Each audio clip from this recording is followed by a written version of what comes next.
እንግዲህ አቶ ደረጀም በሰላም ኪችን ውስጥ ገብቶ ተደብቆ አምልጧት ነበረ። ዳጣም እንግዲህ ቀበጣጥራ ምንም ብላ አሳምና ማርታን የህፃኑ ክትባት ስላለ ነው ብለው አሳምነው ከቤት እንድትወጣ አድርገዋል። ነገር ግን ዳጣና አባቷ አሁንም በድጋሚ ተገናኝተዋል። ምክንያቱም ያልጨረሱት ጉዳይ ስለነበራቸው ወደ መስሪያ ቤቱ ቢሮ ነበር የወሰዳትና እዛ ቁጭ ብለው እንግዲህ በምታዩት መልኩ ስለ እናቷና ስለነበረው ወይም ደግሞ እሷ ስለመጣችበት ታሪክ በደንብ አድርጎ ከልቡ እያዘነ እያለቀሰ እየነገራት ነበረ። ዳጣ ደግሞ ልቧ እየከዳት ነበረ። ምክንያቱም አልጠበቀችም።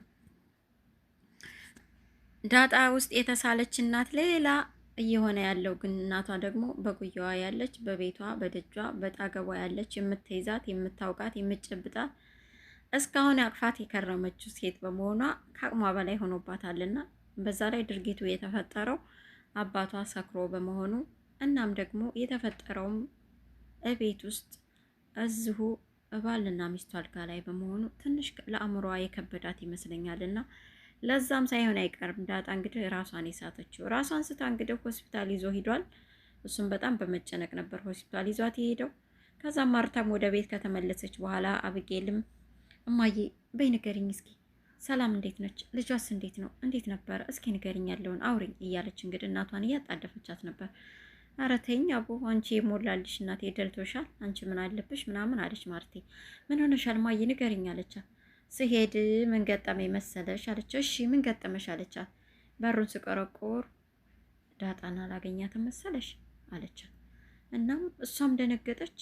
እንደ እውነቱ እኔም ደንግጫለሁ አለቻት። ማለቴ አንቺ ስለምን ደነገጥሽ? እሷ ስለምን ደነገጠች አንቺን ስታይ ማዬ ምንድን ነው አለቻት። አይገርምሽም? እኔ እኮ ከደረጀ ጋር ወጥተዋል ስትሉኝ ደረጀ ጋር ሄደሽ ነበር የመሰለኝ። እናም እሷን እዛ ሳገኛ በጣም ደንግጫለሁ። እሷም እንደ እውነቱ በጣም ደንግጣለች። ያው እኛን ሳታስፈቅድ ስለምትሄድ ሳይሆን አይቀርም አለቻት ማለት ነው። አብጌል ግን እኮ እማዬ ግን ሰላምዬና ዳጣ አለቻት። እኮ ሰላምዬና ዳጣ ምን ንገሪኛ፣ ምን ነበር ያሰብሽው? አጀሬ ጀመርሽ ደግሞ አለቻት። አይ በቃ ተይው አለቻት። ሆሆቴ አንቺም በውስጥሽ ነገር ማየት ጀመርሽ? እስኪ ይሁን በቃ እሺ ብላ ተነስታ ጥላት ሄደች። ከዛ በፊት ግን አብጌል እናቷን ጥያቄ የጠየቀቻት ነበር። ግን እማዬ አለቻት። ምን ፈለግሽ አለቻት። ማለቴ ወደፊት ባልሳገባ ምን ቢያደርግ ነው ይቅርታ ማድረግ ያለብኝ? ምንስ ቢያደርግ ነው ይቅርታ ማድረግ የማልችላቸው ከባድ ጥፋቶች የምንላቸው ምን ምን ናቸው? ለምሳሌ አሁን አንቺ አባዬ ምን ቢያደርግ ነው ይቅርታ የማታደርግለት አለቻት። ባይዘዌ ዳጣ አብጌል እንትን እያለች ነው፣ ዳርዳር እያለች ነው። የእናቷን ስሜት ብሰማ የተፈጠረውን ነገር ብታውቅ እናቴ ምን ልትወስን ትችላለች? ምንድን ነው የምታደርገው? አባቴንስ ምን ልትለው ትችላለች? ይሄ ትዳር ይበተን ይሆን ቤቱ ሲፈርስ ሲሆን የሚለው ጭንቀት አብጌል አሁን እንደ ልጅ ማሰብ ስለጀመረች ይህ ነገር አስጨንቋታል። ከዛም አንጻር ይመስለኛል እናቷን እንደዛ አይነት ጥያቄ የጠየቀቻት። እሷም ይገርማል አብጌል፣ እኔ እኮ አንቺ እንደዛ አስቤ አላውቅም። አይ ደረጀ ምንም ጥፋት ስለማያጠፋ እኔም አስቤውም አላውቅም። አይ ማዬ የሰው ፍጹም እኮ የለውም። አባዬም ቢሆን ሰው ነው ሊያጠፋ ይችላል። ስለዚህ ምን ቢያደርግ ነው ይቅርታ ማታደርግለት አለቻት። አይ በአባትሽ እንኳን 100% ኮራ ብለሽ ቀብረር ብለሽ የምትናገሪለት አባት ነው። ኮሪበት። አባትሽ የሚያሳፍር አባት አይደለም። እሱ እንደዛ አያጠፋም ምናምን አለቻት። አይ ማዬ ቢሆንስ አባዬ ሰው አይደል ቢሆንስ አለቻት። እና ደግሞ እኔም ለወደፊቱ ስለምማርበት ነው አለች አብጌል ማለት ነው። እንግዲህ ማርቲም ያው አንደኛ በእኔ ላይ ሌላ ሴት ከደረበ የመጨረሻ ይቅርታ የማላደርግለት ብላለች። ሁለተኛ በእኔ ላይ እጁን ያነሳ ቀን እጁን አንስቶ እኔን ለመማታት ያሰበ ቀን ያኔ የእሱና የኔ መጨረሻችን ይሆናል። እነዚህ ሁለቱ ጥፋቶች ይቅር አልላቸውም አለቻት። ግን ደግሞ አንድ ጊዜ ከሆነ እናም ደግሞ እንደ ጥፋቱ በምክንያት አጠፋ የሚለው ይወሰናል አለቻት። እንግዲህ አብጌል በጎንም በአንድ በኩል ጥፋቱን አይታ ይቅር ትለው ትችላለች የሚል ውሳኔ ላይ የደረሰ ይመስለኛል። ወይም ደግሞ እናቴ የምር ቆርጣ ትተዋለች ማለት ነው የሚል ሁለት ልብ አድርጓታል። ይሄ የእናቷ መልስ ማለት ነው። ብቻ እንዲህ እያሉ ሰዓቱ ሄደና አብጌል እናቷን ቀሰቀሰቻት። ከተኛችበት ሄዳ እናቴ ዳጣ እኮ እስካሁን አልመጣችም፣ አባዬም አልመጣ፣ ደግሞ ስልካቸው አይሰራ፣ ምን ሆነው ነው አለቻት። እውነትሽን እኮ ነው፣ እስካሁን አልመጣችም እንደ ዳጣ፣ እንደውም ቀድማኝ እኮ ቤት መምጣት ነበረባት። አባትሽ እንኳ መስሪያ ቤት ስራ አለኝ ብሎ ነው ሄደው፣ ግን እንዴት እስካሁን ናታን አለ እንደ ቤት አለቻት። አዎ ናታን አለ አለቻት። አይ በቃ ደውይላት ለማንኛውም። ግን ደግሞ ይቺ ልጅ ከስርዓት አልባ እየሆነች ነው። እኛ ቤት እስካለች ድረስ በጣም አብዝተዋለች። ያለ ሰዓት ትገባለች፣ ያለ ሰዓት ትወጣለች፣ ሳታስፈቅደን የትም ቦታ ትሄዳለች። ልክ አይደለም። ይሄ ነገር መስተካከል አለበት። እኛ ቤት እስከሆነች ድረስ እንደ ልጅ ጥፋቷን መታረም አለባት እያለች ነበርና ለአባቷም ሲደወል አያነሳም፣ ለዳጣም ሲደወል እንዲሁ አያነሳም። ከዛም ተመልሳ እንግዲህ የናታን ክፍል ሄዳ ስታየው ናታንም የለም። ምክንያቱም ደረጀ ደውሎ ናታንን ናልኝ ሆስፒታል ነው ያለሁት፣ ዳጣን ትንሽ አሟታል፣ ለማንም ሳትናገር ተደብቀህ ና ነበር ያለውና ተደብቆ ሲወጣ ዳጣና ዘበኛው ውጭ ላይ ቁመው እያወሩ ነበር፣ ቁጭ ብለው እያወሩ ነበርና እንደውም በዚሁ አጋጣሚ ዘበኛው ዳጣ ግን የደረጀ የድብቅ ልጁ ሳትሆን አትቀርም ብሎ የጠረጠረውን ለሰራተኛዋ እየነገራት ነበር። ለዛም ደግሞ እንዴት አሰብከው አንተዬ፣ ምን አይነት ሰው ነህ ምናምን ብላ ካለች በኋላ ግን እኮ ካሁን በፊት ወይዘሮ ማርታ ስትበሳጭበት አይቼ ነበር ምናምን ብዙ ነገር ብቻ አወሩ። ግን መጨረሻ ላይ እኛ ያገባንም ከዚህ ቤት የምንፈልገው ገንዘባችንን እንጂ የእነሱን ታሪክ አይደለም፣ እኛ አይመለከተንም፣ ከሆነም ወደፊት እናየዋል ተባብለው ሳሉ በድንገት ደግሞ ናታን ከቤት ወጥቶ ሲሄድ ተገርመዋል። ብድግ አለች ዳጣ ከተቀመጠችበት፣ ግን ምንም ሳያናግራት በሩን ከፍቶ ወጥቶ ሄደ። ከዛም እንግዲህ የናታን ስልክ ላይ ማርታ ስትደውል እማዬ አወጥቻለሁኝ አላት። የት ነህ ስትለው አይ አባዬ እኮ ስራ ቦታ ፈልጋለሁኝ በአስቸኳይ ና ሲለኝ ድንገት ወጣሁ ሳልነግራችሁ ይቅርታ፣ ለማንኛውም እየመጣን ነው አሁን ብሎ ካለ በኋላ እንግዲህ እየመጡ ነው። አባት ዳጣም አለች አብራ? አዎ አለ። እሺ በቃ ቶሎሽ ብላ ማርታም ግን ውስጧ አላመንላትም። ማለት እንዴት ድንገት ወጥቶ ሄደ? እንዴት አሁን በዚህ ሰዓትስ ምን አይነት ስራ ኑሯችሁ ነው እያለች ነበረ። እንግዲህ ናታንም የመጨረሻ አማራጩ ስለሆነበት ለማዋሸት ተገዷል። ግን ዳጣ በዚሁ አጋጣሚ ከሆስፒታል ወጥታለች እንጂ በድኗ ብቻ ነው ያለው። እንባዋ ይሄዳል። ወንበሩ ላይ ተቀምጣለች፣ መኪናው ወንበር ላይ ግን አታወራም፣ አትናገርም፣ አትጋገርም። በቃ ግዑዝ ሆናለች ማለት ይቻላል። አባቷ አሁንም በቃ እውነቱ ይሄ ነው ተቀበዩ፣ እናትሽ ሰላም ነች እና ደግሞ ከአሁን በፊት አብጌል እንደዛ ያለችሽ ናታን የዲኤንኤ ውጤቱን ስለቀየረባት ነው እና ዲኤንኤ ስታስመረምራችሁ ትክክል እናትና ልጅ ስላልሆናችሁ አብጌል በዛ አምናለች። ግን ያንን እውነት እኔ ስለማቅ ነው የቀየርኩባት፣ ይቅርታ አላት ናታንም። ናታንም ይቅርታ ከአባዬ አፍ መጀመሪያ መስማት ስላለብሽ ነው እንጂ እኔ ይሄን ነገር አውቅ ነበር፣ እናቴ ሰላም እንደሆነች አውቄ ነበረ። ግን ደግሞ ከአባትሽ መስማት ስለነበረብሽ ነው ይቅርታ ያልነገርኩሽ። እናም አብጌል የዲኤንኤ የምርመራ ውጤቱን ስታዘጋጅ እኔ ናሙናውን የቀየርኩባት ያንን ስለማቅ ነው ይቅርታ አላት።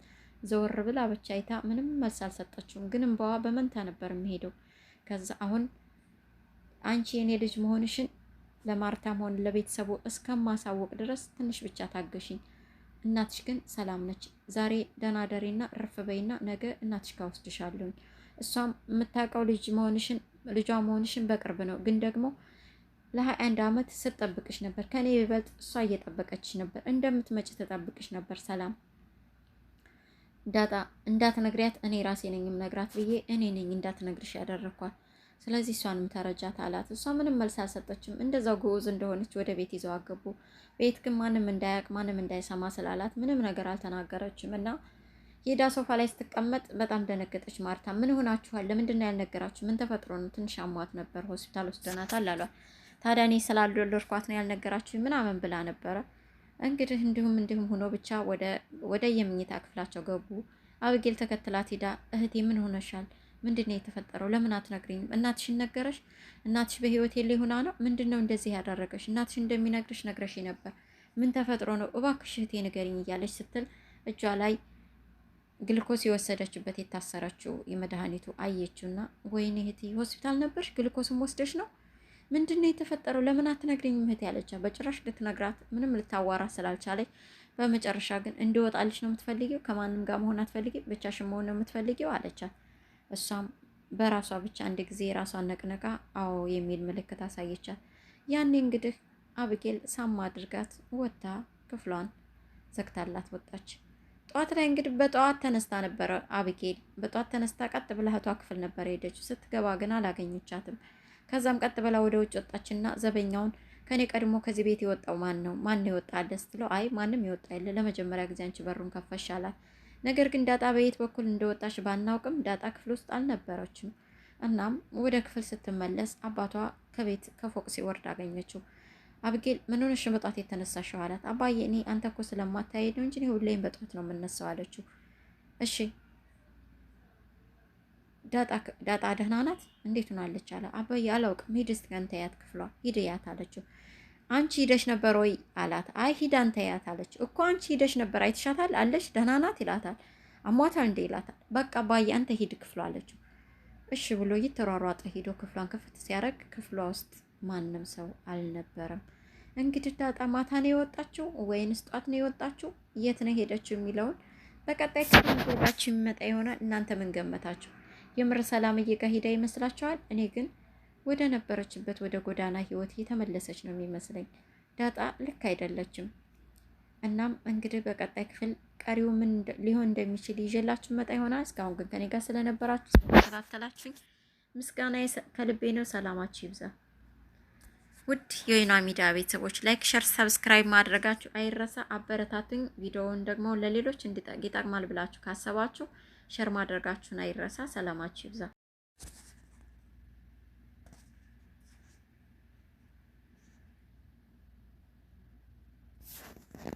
ታይ ብዬሽ ነበር እኮ ልጅ አቺዩን ብዬሽ ነበር እኮ ዳጣ አልሰማማችኝ እንጂ እኔ እኮ ታይ ብዬሽ ነበር ልጄ። እባክሽ ንቂ ዳጣ እባክሽ ንቂ። ወይኔ ልጄ። ሰላም ጤና ይስጥልኝ። ውድና የተከበራችሁ የወይኗ ሚዲያ ቤተሰቦች እንዴት ናችሁ? ሁሉ ሰላም፣ ሁሉ መልካም። ከኔ ጋር ሁሉ ሰላም ነው፣ እግዚአብሔር ይመስገን፣ ሁሉ መልካም ነው።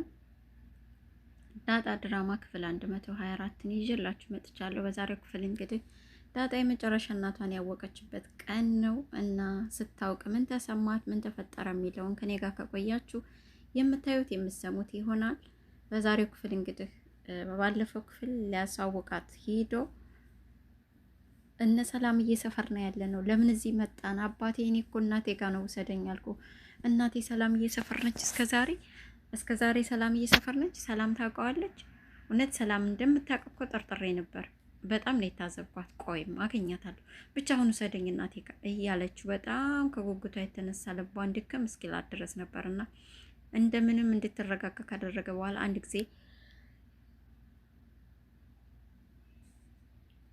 አንድ ጊዜ ሰላምን ገብተን ሰላም ብለናት እንውጣ ብሎ አስገድዷት ማለት ይቻላል። ይዟት ቤት ከገባ በኋላ እንድትጠረጥር እንድታውቅ እናቷ ሰላም እንደሆነች ቀድማ በራሷ እንድትጠረጥር ለማድረግ ብዙ ርቀት ሄደ። ግን ዳጣ በጭራሽ ልትጠረጥር አልቻለችም። ምክንያቱም አብጌል ከአሁን በፊት የዲኤንኤ ምርመራ አድርጋላቸው ነበረ። በዛ ምርመራ ደግሞ ናታን የዲኤንኤ ናሙናውን ማለትም የዳጣን ናሙና ቀይሮባት ስለነበረ አብጌል እውነቱን ማወቅ አልቻለችም። ለዛም ነው እናትሽ ሰላም አይደለችም ብላ ስላለቻት ያመነችው እንጂ ወረቀት ላይ የተጻፈው ሰላም እናቷ እንደሆነች የሚናገረው ወረቀት አይ ያው እንዲሁ ሁሉንም ሰው እንደ ልጅ ስለምታይ ነው ሰላም በሚለው ሸውደዋት ያለፈችው ማለት ነው። እናም እንግዲህ በዚህ ክፍል እንደምንም ብሎ ደረጀ እናቷ ሰላም መሆኗን ለማሳወቅ ቤት ድረስ ወስዷት ለመናገር ዳርዳር እያለ ባለበት ድንገት በር ተቆረቆረ። ያ በር ተቆረቆር ደግሞ የነበረችው ማርታ ነች። በዛን ሰዓት ሩጦ ወደ ኪችን ገባ።